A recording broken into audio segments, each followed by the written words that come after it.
আম্মু! উচ্চ শব্দে ডাকতে ডাকতে বাথরুম থেকে অর্ধভেজা শরীরে বেরিয়ে এলো কুয়াশা।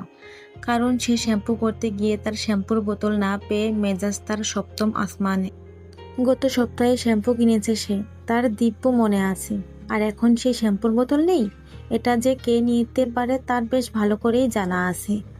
কুয়াশার আম্মু আজমিরা বেগম মেজাজ দ্বিগুণ চড়িয়ে রান্নাঘর থেকে খুন্তা হাতে নিয়ে বেরিয়ে এলেন। এসে সিঁড়ি বেয়ে উপরে উঠতে লাগলেন। দুই যা মানা করা সত্ত্বেও থামলেন না। এর মাঝে কুয়াশা আবার ডাকতে লাগলো, আম্মু আমার শ্যাম্পুর বোতল নিয়েছে কে? তার বলার মাঝে আজমিরা বেগম মেয়ের দিকে তেড়ে এলেন, রাগের সাথে বললেন, এই তোকে এভাবে চেঁচাতে মানা করিনি আমি? এভাবে গলা উঁচু করে কথা বলতে বারণ করে গেছে কিনা বল।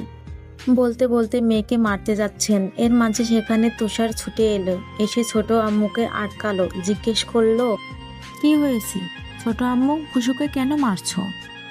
তুই দেখছিস না কিভাবে ষাঁড়ের মতো চেঁচাচ্ছে? মেয়ে মানুষের গলার জোর এত কেন হবে? সব সময় চেঁচাবে, ফাজিল কথাকার। কিন্তু চেঁচাচ্ছে কি নিয়ে? এই বলে সে কুয়াশার দিকে তাকালো। তুষার আদরি কণ্ঠে বলল, খুশু কি হয়েছে আমাকে বল। তুষারের কথা শুনে সে ঠোঁট ভেঙে কেঁদে দিল। নালিশ করলো ভাইয়ের কাছে, বলল, আমার নতুন শ্যাম্পুর বোতল নিয়ে গেছে ওই বুনউল। আমি গত সপ্তাহ কিনেছি মাত্র। এই শ্যাম্পু করতে গিয়ে পাচ্ছি না। আমি কি দিয়ে শ্যাম্পু করব এখন? তুষার বোনের কাছে এসে সান্ত্বনা দিতে দিতে বলল, আচ্ছা কাঁদিস না, আমি বকে দেব। আর এখন আমার বা তোর ভাবির শ্যাম্পু দিয়ে শ্যাম্পু করে নে, আমি বিকেলে তোকে এনে দেব। না, তুমি ওকে আমার সামনে মারবে, তবেই আমি শান্তি পাবো।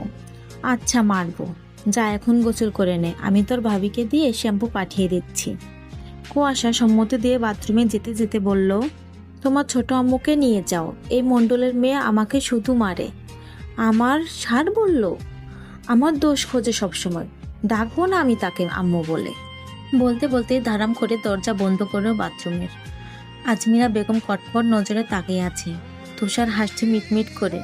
কুয়াশা এই বাড়ির একমাত্র মেয়ে। পুরো নাম কোহেলিকা কুয়াশা। বাবা নেই, 6 বছর আগে অ্যাক্সিডেন্ট করে গত হয়েছে। সবাই এর জন্য আরো আদর করে। এই বাড়ির ছোট ছেলের মেয়ে কুয়াশা। এই বাড়ির নাম মালিথা ভিলা। কুয়াশার বাবার নাম ছিল জাহিন মালিথা, বড় চাচুর জাকির মালিথা, আর মেজ চাচু জাহিদ মালিথা। জাকির মালিথার 2 ছেলে, জাহিদ মালিথারও 2 ছেলে, আর জাহিন মালিথার 1 মেয়ে 1 ছেলে। কুয়াশার দাদুরও কোনো মেয়ে ছিল না, 3টাই ছেলে। বলতে গেলে মেয়ে নেই এই বংশে। এই জন্য ছোট ভাইয়ের একমাত্র মেয়েকে সবাই চোখের মনি করে রাখে। এজন্য অতিরিক্ত জেদও বটে, আদরে আদরে বাদর হয়েছে আর কি। এদিকে দুপুরে বাইরে খেয়ে এসে আরামে ঘুমাচ্ছে কুয়াশার ভাষায় যাকে বলে বুনোল। তার নাম শিশির মালিথা। ল নিয়ে পড়াশোনা করছে সে। আজ শুক্রবার, ক্যাম্পাস বন্ধ থাকার কারণে আরামে ঘুমোচ্ছে। ঘুমের মাঝে শরীরের ওপর কিছু পড়ছে সে অনুভব করছে, কিন্তু ঘুমের ঘোরে সেটা ঠাউর করতে পারছে না ঠিক কি পড়ছে। আস্তে আস্তে শরীর থেকে উপরে উঠতে উঠতে মুখের উপর আসছে। যখন মুখের উপর পড়া শুরু করলো তখন সে ধরপড় করে এক লাফে উঠে পড়ল। সে উপর হয়ে ঘুমোচ্ছিল, আর তার আরামের ঘুম হারাম। উঠে মাথা এপাশ ওপাশ ঝাঁকিয়ে বুঝতে পারলো পানির উৎস খুঁজতে সামনে তাকালো, দেখলো এক জগ পানি পুরোটাই ওর গায়ের উপরে ঢেলে দিয়েছে কুয়াশা। বিছানা সে ভিজে জুবুথুবু, মেজাজ সপ্তম আসমানে পৌঁছে গেল। শরীরের সম্পূর্ণ রাগ নিয়ে রাম ধমক দিয়ে উঠল, এই কুয়াশার বাচ্চা। কুয়াশা কিছুটা দমে গেল, কিন্তু মুখে প্রকাশ করল না। সেও রাগের সাথে বলল, এই বুনউল, চোরের মায়ের বড় গলা দেখাবি না একদম। এরই মাঝে বাড়ির প্রায় সদস্যই হাজির হলো শিশিরের বাজখাই কণ্ঠে। আর শিশির এদিকে আরও রেগে গেল ওকে তুই তুকারি করতে শুনে। তার 4 বছরের বড়, আর তাকে তুই তুকারি করে? এটা সে একদমই মানতে পারে না। সে এক লাফ দিয়ে নেমে যেই না কুয়াশার চুল ধরতে যাবে অমনি দৌড়ে বড় আম্মুর আঁচলের নিচে লুকিয়ে পড়ল। শিশিরের আম্মু জাকিয়া বেগম রাগ নিয়ে বললেন, কি হয়েছে এখানে? এভাবে তেড়ে আসছিস কেন ওর দিকে? তুমি দেখছো না আম্মু, এই বেয়াদবটা আমাকে ভিজিয়ে কি করলো? হ্যাঁ ঠিক করেছি। তুই ওর শ্যাম্পুর বোতল চুরি করেছিস কেন? আম্মু, তুমি তোমার ছেলেকে চোর বলছো? হ্যাঁ বলছি, কারণ তুই নিয়েছিস। ও আচ্ছা, আর ও যে আমার নতুন টি শার্টটা নিয়েছে তার বেলায়?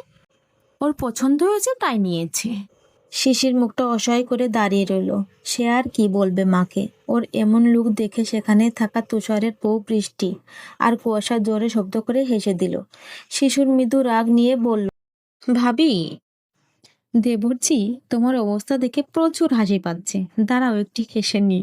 সবাই মিটিমিটি হাসছে, শুধু বৃষ্টি আর কুয়াশা উচ্চ শব্দে হাসছে। সে রাগ নিয়ে কটমট করতে করতে কুয়াশার উদ্দেশ্য করে বলে, আসছি আমি, তারপর তোর ক্লাস নিচ্ছি।